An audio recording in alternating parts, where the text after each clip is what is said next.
ব্যবসায়ীরা এখানে ব্যবসায় ইনভেস্ট করবে না। এবং পার্শ্ববর্তী যারা হামলাকারী, যারা সন্ত্রাসী, যে দলেরই হোক না কেন, আমি অন্নদানগর ইউনিয়ন বিএনপি আমার এখানে বক্তব্য রাখি না কেন, ওই বক্তব্য অসরতা প্রমাণিত হবে, দুদিন পর অসরিত প্রমাণিত। 5 লক্ষ টাকা হাট কম মূল্যে নেওয়া হয়েছে। হাট লাগার স্বার্থে, গরুহাটি ছাগলহাটি লাগার স্বার্থে আপনাদের সহযোগিতা প্রয়োজন, এবং আপনারা হাট লাগার স্বার্থে যে এই হাটে শেয়ার দিতে চান তাদেরকে আমরা অবশ্যই নেব। তাতে যদি 100 হয় কোনো সমস্যা নাই। গত বছর এবার নিশ্চিত লাভ হবে, এটা জেনেও আমরা কম করতে পারতাম, আমরা কম করব না। আমরা লাভের প্রয়োজন নাই, আমরা হাটের লাগার স্বার্থে, গরুহাটি ছাগলহাটি লাগার স্বার্থে যদি সদস্য 100-র উপরে নিতে হয়, তাও ইনশাল্লাহ আমরা নিয়ে আমরা এই হাটকে ইনশাল্লাহ আবার পুনর্জীবিত করবো ইনশাল্লাহ। এরপর যে এই হাট অন্নদান হাই স্কুল পরিচালনা করত, সেখান থেকে সাবলিজ হতো, সেখান থেকে পরিচালনা করত অন্নদানগর অগ্রদূত সমিতি। 24 বছর হাট চালাইছে একটা গাড়ি। সেই হাটের নেতৃত্ব দিয়েছিলাম আমি সভাপতি, এবং সেই হাট সেই সময় অন্নদানগর, পীরগাছা, কাউনিয়া, পাউটানা সবার চেয়ে বড় হাট ছিল সব দিক দিয়ে। সেই হাট থেকে এখন আমি হাটের সঙ্গে জড়িত। হাট একটা বড় জিনিস, সেখানে গন্ডগোল বিভিন্নভাবে সমস্যা হতে পারে। 10টা হলে একখানে হলে সমস্যা হবে, সে সমস্যার সমাধানও আমরা অনেক করেছি। কিন্তু আমরা দেখেছি এই কুটির পর থেকে বালাগড়া, আমি এই সাইডের কথা বলি, শিবু ইউনিয়নে যারা মুরব্বী ছিল, যারা এখনো আছে, বাইরের সবাই অন্যদের হাটে ব্যবসা করে। আমরা কিন্তু এলাকাবাসী কোনো ব্যবসায়ীর কাছে কোনো চাঁদাও চেয়ে নেই, কোনো জুলুমও করে নেই, কাগজ এখান থেকে স্থানান্তরিত করিনি। তারা বলতে পারবে না যে অন্যদান লোক আমাদের কাছে। আজকের এই আলোচনাটা কতটা গুরুত্বপূর্ণ অন্নদানগরবাসীর জন্য আমরা নিজেরা বুঝলাম না। যে জাতি তার নিজের ভাগ্যের পরিবর্তন চায় না, সে জাতি ভাগ্যের পরিবর্তনকে করতে পারবে? তো এতক্ষণের আলোচনা আমরা একটা জিনিস বুঝছি, সেটা হলো যে আমাদের মধ্যে ঐক্যবদ্ধ থাকতে হবে। আপনারা একটা ঐক্যবদ্ধ একটা শক্তি দেন, আমরা অন্যজনের নিরাপদ একটা অন্নদানগর দিব ইনশাল্লাহ। তো এই ঐক্যবদ্ধ হিসেবে আপনাদের আরেকটা কথা উঠে আসছে, সেটা হচ্ছে যে আমাদের মধ্যে এমন একটা গ্রুপ বা সংগঠন বা ক্লাবের মাধ্যমে এমন একটা সক্রিয় গ্রুপ থাকতে হবে, যারা শুধু অন্নদানগরের হাট না, যারা অন্নদানগরের প্রতিষ্ঠান, অন্নদানগরের স্কুল, কলেজ, প্রত্যেকটা জায়গার হিসাব সূক্ষ্মভাবে নিতে পারবে। কারণ আমার সন্তানরা যে প্রতিষ্ঠানে পড়বে, সেই প্রতিষ্ঠানে কেমন পড়াশোনা হয় এটা জানার দরকার আছে না? আছে। যে সন্তান আমার মানুষ হইয়া আমার দায়িত্ব নেবে, সেই সন্তান কোথায় পড়াশোনা করলে, এটাই সবচেয়ে গুরুত্বপূর্ণ।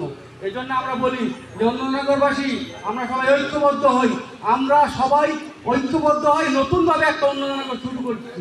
অতীতে অনেক এটা অত্যন্ত দুঃখজনক, যদিও 7 নম্বর ওয়ার্ডে আমার বাড়ি, কিন্তু কুটিরপাড়ায় তাদের ব্যক্তিগত ঝগড়াঝাটির কারণে তাদের হিংসাত্মকমূলক কার্যকলাপ, এটা অত্যন্ত দুঃখজনক। কি বলবো আপনাদেরকে, এটা বলার ভাষা নেই।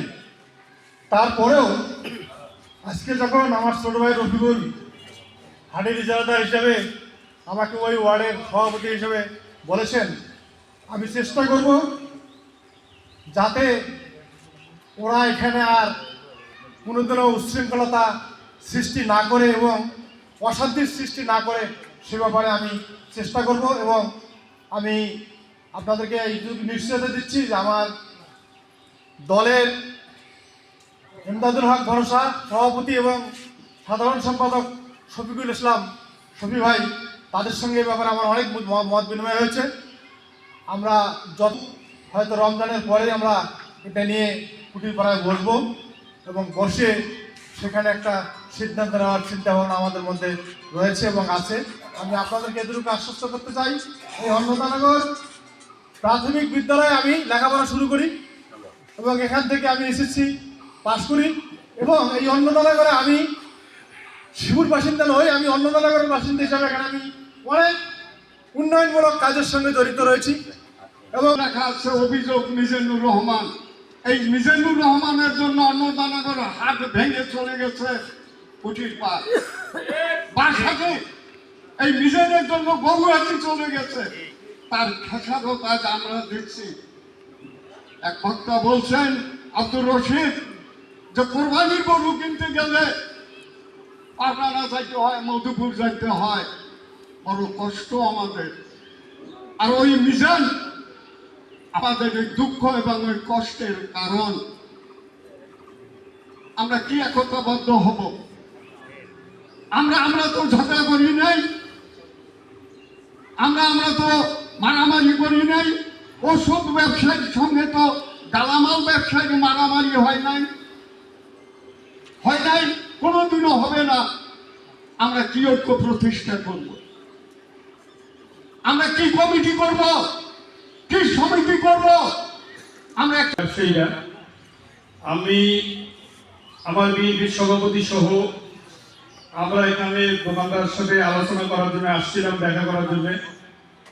ওনারা ভয়ে আমাদের কাছে কোনো কিছু বলেন, কিন্তু আমরা শুনতে পেরেছি যে পার্শ্ববর্তী এলাকার কিছু হামলাকারী সাধারণ ব্যবসায়ীদের উপর হামলা করেছে এবং দোকানে মারপিটও করেছে।